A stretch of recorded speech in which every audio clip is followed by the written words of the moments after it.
Double espresso for Noor. Thank you. Coffee খেয়েই বেঁচে থাকেন আপনি? Yeah absolute, no doubt. Okay. আর আপনি পুরো বিজনেস একাই সামলান সব? আমি শেফ, আমি সেলস, আমি ওনার, সবই আমি। ইমপ্রেসিভ। ইমপ্রেসিভ কেন? আমি মেয়ে বলে? Oh no no no, not at all miss. একা হাতে এত কিছু সামলানো ইজ নট এ জোক। আমি হলে তো পারতাম না। Thanks for the compliment. কফিটা ঠিক আছে?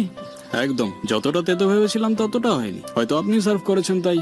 তাই না? আচ্ছা, আপনাকে আমি মাঝে মাঝে প্রায় এখানে দেখি। থাকেন কই আসলে? যখন যেখানে প্রয়োজন। আর কি করেন? কারি চাকরি, কাজটা কি? Secret agent. মানে? মানে জেমস বন্ডের খালাতো ভাই। আমি এখন কি করব বলেন তো? এই ফুড কোর্টটা দেওয়ার সময় ওরা আমার থেকে 1,00,000 টাকা নিছে, এখন এসে আবার টাকা দাবি করতেছে। আমি কোত্থেকে দিব এত টাকা? আমার এতদিনের কষ্ট সব কিছু ভেঙে দিয়ে গেল। আমি কিচ্ছু করতে পারি নাই। কিভাবে বা করব? আমার পাশে তো কেউ নেই যে এসে দাঁড়াবে। আমার লাকটাই খারাপ। তুমি এভাবে ভেঙে পড়ো না ফ্রেন্ড। তুমি কতটা স্ট্রং হয়তো তুমি নিজেও জানো না। আর আমি তোমাকে বলছি, কয়টা মেয়ে সাহস করতে পারে তোমার মতো? আর কেউ না থাকলেও আমি থাকবো তোমার পাশে। তুমি চিন্তা করো না, সবকিছু ঠিক হয়ে যাবে। এই সব কিছু ঠিকঠাক করতে করতেই আমার 2-3 মাস চলে যাবে। তার উপরে এতগুলো টাকার থ্রেড। আমি বুঝতেছি না আমি কি করব। আমার মনে হয় এরকম হেল্পলেস হওয়ার থেকে মরে যাওয়া ভালো। আরে রিল্যাক্স, ডোন্ট ওয়ারি, আর কিচ্ছু হবে না। ওরা তোমাকে সেকেন্ড টাইম আর কখনো ডিস্টার্ব করতে আসবে না, আমি তোমাকে কথা দিচ্ছি। চলো, সন্ধ্যা হবার আগে তোমাকে বাসায় পৌঁছে দিই। বাইরের অবস্থা ভালো না, আসো।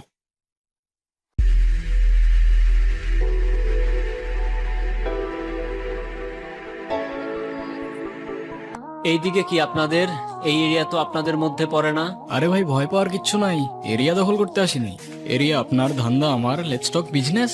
এই এরিয়াতে ধান্দা করতে হইলে নিজেরে প্রুফ করা লাগে ব্রাদার। এত চাপ নিতে পারবি? এটা সমুদ্রের তলা, শুধু চারিদিকে পানি। ওই দেখ দেখ, ওরা করতে আইছে ধান্দা, 2টা নতুন আমদানি। আমার হোমিজ আমার সাথে। দেখ, আমি তোর পথের কাটা। এখানে ডিল করতে আসছোস, মাসে কত কামাস কাক? নাওয়েল, আগুন লাগাই দে ব্রো। বাংলায় আমার ধান্দা চলে, আমরা নতুন আমদানি। ভাই চোখ খুলা দেখ, আমরা সলিড খানদানি। তুই কোন ঘাটের মাল, তুই কোন ঘাটের পানি? আমার এক শটেই খাতাম, তোরে পরাবো জামদানি। তোর হোমিজ আমার পাংখা, আমার গানে নেয় ফিল। ব্রো মাইন্ড করিস না, নে ফ্রেন্ডি খাচ্ছির। আমার পথের যত কাটা আমার শুটার করে কিল। আমি খালি পকেট নিয়ে আমার মিলিয়নের ডিল। তোমাকে জানানোর প্রয়োজন ছিল না, তবু জানাচ্ছি। আমি আমার এক কলেজের সাথে খুব ডিসেন্ট একটা রিলেশনশিপে আছি, আর আমরা খুব তাড়াতাড়ি বিয়েও করতে যাচ্ছি। তো এই জন্য না, এই জন্য এত কাহিনী।